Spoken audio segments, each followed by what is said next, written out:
कलाहांडी उत्सव घुमुरा 2024 पालन अवसर जिला स्तरीय नौचालना और तीर चालना प्रतियोगिता अनुष्ठित होईछि।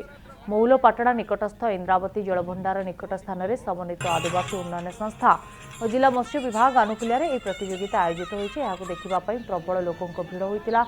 उत्सव रे जिलार कोण अनुकोणर सबु वर्गर लोकंकु सामिल करा जायथाय। प्रतिवर्ष यह प्रतियोगिता आयोजन करी प्रथम द्वितीय तृतीय स्थान हासिल करथिबा प्रतियोगी को पुरस्कृत करि आसुछि जिला प्रशासन।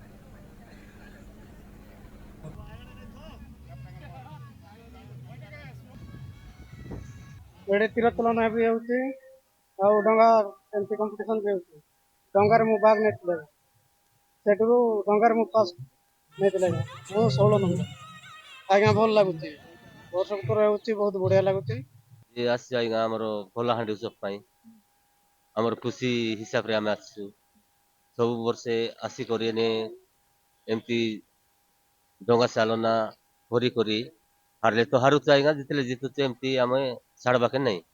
एटी आगुरु हमर आदिवासी भाई माने तांकर तीर चालना करी तांकर लक्ष्य बेदरे अनेक तांकर काम करिसेंती जेमिति आत्मरक्षा पई एवं से माने आदिवासी श्रेणी रहितिबारु शिकार मध्य करुथिले।